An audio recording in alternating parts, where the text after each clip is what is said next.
Welcome to Self Up for Life. My name is Paul, and in this video I'm going to talk all about toxic positivity. I'm going to tell you what it is, and I'm going to tell you why it's harmful both for yourself and also for other people as well. So let's kick off with what is toxic positivity. So this is basically a mindset or a belief that no matter how bad something is, you should always maintain a positive attitude. It's to never be negative ever. Do you know someone like that? I certainly know a couple of people who are like that. Always positive, never ever negative about anything ever. The problem with this is that life happens, stuff happens, and a lot of it is good, but some of it can be really bad. I mean, losing your job, splitting up from a relationship, getting a chronic health condition, these are really bad things that can and do happen to people. Toxic positivity is also being excessively positive to a point where it is not useful or helpful. And that's the key message here, not useful or helpful. It's also inauthentic because you're hiding your real self behind this super positive facade, and you're also hiding your true feelings as well. And these days, people more than ever like you to be authentic, to be your real self and be someone that you can trust. And they much prefer that generally, well I do anyway, to someone that is always super positive and you're not quite sure if that's really them. So what are the signs of toxic positivity? Well, a key sign is masking or hiding your true feelings. So suppressing your feelings, keeping them inside, and that's not a good thing for lots of reasons. I've talked about that in other videos and I'm sure I'll cover that again as well in the future. Another one is brushing off problems rather than facing them. And in reality, problems rarely go away by just ignoring them. They tend to get worse over time. An example of this could be living beyond your means, so buying things on a credit card without even thinking about how you might pay those back in the future. So just brushing off that whole problem rather than facing up to it. People often brush off health problems, delaying visits to the doctor and getting appropriate medical attention. And if the health condition gets worse over time, then it's going to be harder to deal with when you do. Another one is feeling guilty for what you are currently feeling or for what you are going through. So this is the idea that perhaps because you're normally super positive, you feel very guilty if you do say negative things about how you're feeling to other people. You feel that in some way you're going to upset or make their life more difficult. It's also minimizing other people's feelings because they are too hard for you to handle. I think this is a biggie for many people. So because you can't handle what the other person is going through, you try and minimize it in some way, rather than using this as an opportunity to really connect with that other person. It's criticizing others for being negative. Now I say within reason because we know there's some people in the world that are always negative. But if it's someone that's maybe not normally like that and you know they're going through a hard time, then don't criticize them if they seem to be negative at this time.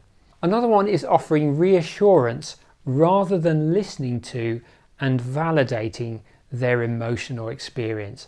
So rather than being there for them and just understanding what they're going through, getting too quick to say things like, it'll be all right, you'll get over it, that kind of thing. So why is toxic positivity bad for you? Now, being generally positive about life, of course, is a good thing. That's going to help you become more successful. But ignoring serious problems and hoping they will go away is not. An example is someone who spends all their money now and isn't thinking ahead to the future and retirement. So the motto might be something like, don't worry, be happy, live in the present. And by doing that, they're ignoring potential problems down the road. So I don't think that is a good thing to do. Toxic positivity is also bad for you because it causes you to suppress emotions. So it causes you to hide feelings, deny feelings, push them down.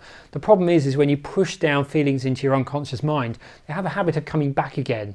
And that tends to be caused by more repetitive thoughts and more negative feelings. So by actually trying to hide them, they just keep coming back anyway.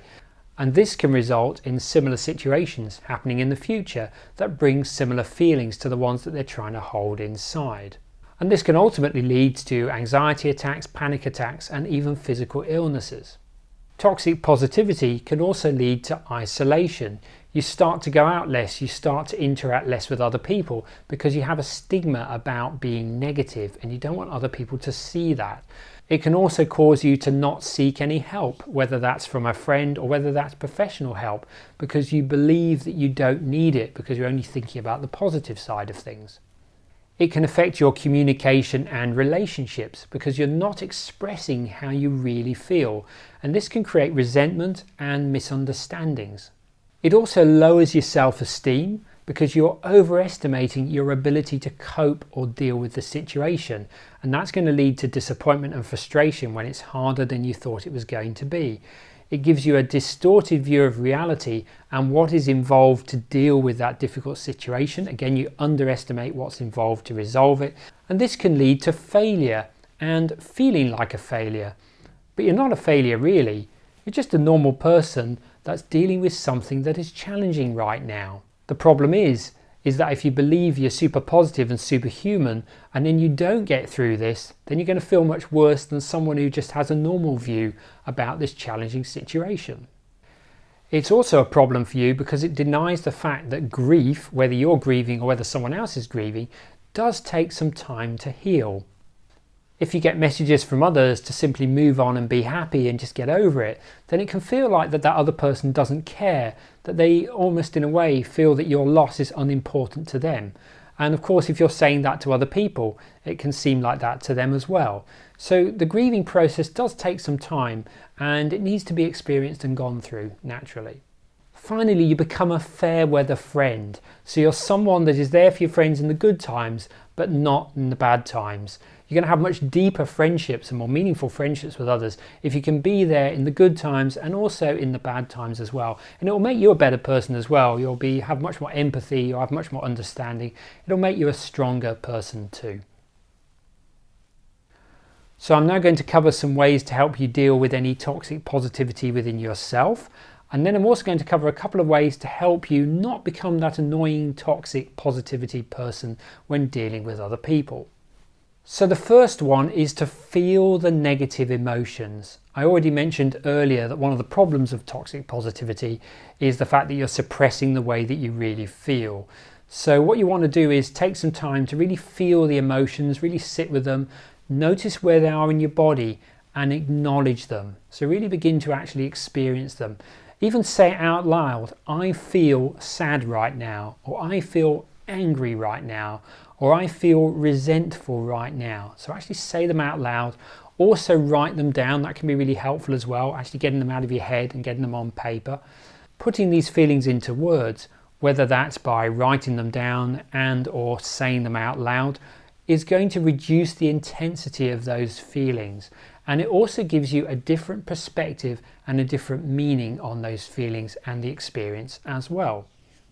This also puts the feelings out there rather than in you. So in a way, it's a method of actually expressing and releasing those feelings. So the second one is to watch out for what other people are saying to you. So watch out for these really simple and almost meaningless cliche positive phrases such as don't worry, be happy. And I'm going to cover these toxic phrases a little bit later in this video. So once you've got aware of what the most common ones are, you'll find you'll naturally be able to be aware of them and start to filter them out and not let them affect you. These simple, almost meaningless and unhelpful phrases are also really common on social media, so look out for that as well. I think I might have even been guilty of putting the odd one on Facebook and Instagram in the past, but not anymore. And that leads on to number 3, which is to use social media wisely. So I always think of social media as like the opposite of the news. It's about all the good stuff that's happening in people's lives. It's all the good stuff, it's all the experiences they're going through. And when you're looking at this social media feed and seeing all these wonderful things that people are doing, it can lead you to have that fear of missing out, FOMO. And that can also lead you to feeling a bit lonely if you're not having that kind of life. So if scrolling through social media fields leaves you feeling a bit empty, feeling a bit like I'm missing out on life, then limit the amount of time you spend on social media. When scrolling through your social media fields, notice how you feel in your body as you're doing that. Are there certain posts that give you a nice positive feeling? And are there others that are giving you that kind of empty, missing out, loneliness kind of feeling? And just become more and more aware of that. too much time on social media can also give you unrealistic expectations, because you want to try and then become someone that you're not, someone that is someone else that you're seeing on social media, and that's not always a good thing either. And of course, social media has lots of these very simple, meaningless but almost toxic positive phrases that are not always that useful, so watch out for those as well. So number 4 is to be realistic about what is possible for you right now. So you may be overwhelmed, you may be exhausted, you may be sad. So it's important that you give yourself permission and give yourself a break and do something that makes you feel better, and be able to do that without feeling guilty. That's really important. So focus on self-care, getting plenty of rest, relaxation, doing some things that are fun, doing some hobbies, and also taking small steps to improve the situation over time. Also realise that your productivity may be lower during this time, and that's okay. Just focus on self-care and just doing the best you can. At the time of recording this video, we're in another lockdown here in Sydney, and so I'm feeling a little bit flat, to be honest, because I can't do all the things I want to do at the moment, and my productivity's taken a bit of a hit during that time. Now, a toxic positive person would probably say something like, make the most of the lockdown, you can start your side hustle, you can do a whole load of things you've been meaning to do, just get them all done, and you're really going to reap the benefits when the lockdown is over. But the reality is, it is a different type of life at the moment, and you've got to, deal with how that feels inside and deal with that. So again, it's not always possible to take advantage of these opportunities to really make something happen. Sometimes you just got to accept what it is and just go with it the best you can.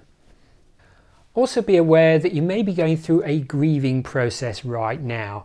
Now, even if it's not the loss of a loved one, other major life events can feel like they are a loss. So for instance, losing a job that you really enjoyed, and maybe you miss the friends and you miss what you were doing there. So that's like a loss. A relationship breakup, not seeing that person anymore, that can feel like a loss. And other big life changes as well, even being in a lockdown as I am right now, the loss of my normal freedoms, the things that I can normally do. So that's something as well. So just being aware that you might be going through a grieving process. Now you're aware that that could be what it is. And that's another reason just to be realistic about what's possible for you right now.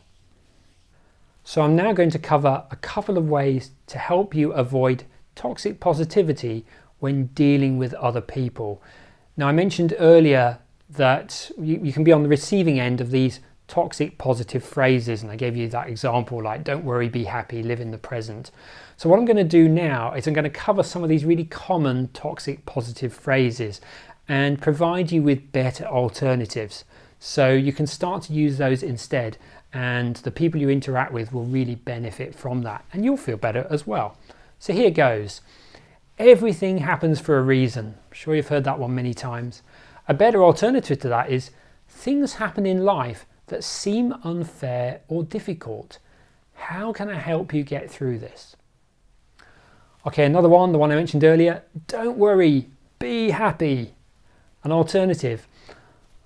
I see that you're feeling worried right now. Is there anything I can do to help you? The next one, don't think about it. Just stay positive. An alternative for that one is, tell me what you're going through. I'm here for you. And happiness is a choice. An alternative for that would be, it's okay to feel what you're feeling right now. Or it could be worse. I can see you're going through a tough time. Is there anything I can do to help? Or failure is not an option. An alternative for that is, failing is part of life. It helps you learn, grow, and succeed. Here's another one. Everything will work out in the end. A better alternative is, this is really hard and it seems like there is no way out, and I'm here for you. Or, if I can do it, so can you. Better alternative is, everyone has different abilities, skills, knowledge, and that's okay. And for don't be so negative, an alternative for that one is, I guess it's hard for you right now. Can I help in any way? Instead of always look on the bright side, a better alternative could be, I realise it's hard to see the good in this situation right now, and that's okay. And the last one, have you ever heard this one? You should smile more. Better alternative is, how are things with you right now? You see how much more helpful and useful that would be to another person. Now, all these toxic positivity phrases and the better alternatives, these will all be in the blog post that will accompany this video, and when that's ready there'll be a link to that in the description below. And the second way to avoid toxic positivity when dealing with other people is to listen, listen and listen. The other person wants to be heard and they want to have the opportunity to express their feelings. They want to feel that their feelings are okay, that they're human and that their feelings are valid. So what you don't want to do is discount them in any way by saying things like, it'll get better soon, that kind of thing. Instead, really be there for them. And the best way to do that is simply to listen and get a sense of their world. Now, the best type of listening is called active listening. This is when you really concentrate on what they're saying, do your best to understand it, and then feed back parts of what they're saying to them. This has two benefits. It helps the other person realize that you understand them. And if you paraphrase it and you don't quite get it quite right, the other person can then reflect that back to you and help you understand their situation better.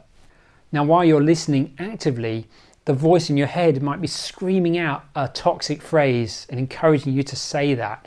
Resist that.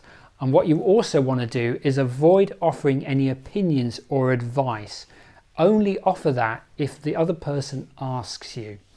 Again, remember, they just really want you to listen and understand what they're going through and give them a chance to really express it in a similar way to expressing it by saying it out loud or by writing it down, which I mentioned earlier. So now you understand a little bit more about what toxic positivity is, some of the reasons why it's not good for you, some of the problems it can cause in yourself and other people, and also some ways to deal with it within yourself and also to help other people. And by applying this, you're not only going to feel better emotionally yourself, you're also going to be a better friend, you're going to be better with other people as well. So if you enjoyed this video, do give it a like, give it a thumbs up, and do leave a comment below. I'd love to hear what you think. If you have any questions, leave those below as well, and I'll do my best to answer them. If you haven't already subscribed to the Self-Help for Life YouTube channel, then please do, and click the bell notification as well. That way you're always notified whenever I release future videos. And if you haven't already, do check out my website, that's selfhelpforlife.com. On there you will find the written versions to the majority of these YouTube videos, and also links to my social media and my podcast as well. So I'd like to thank you for taking the time to watch this video, and I look forward to seeing you in the next video. Bye for now.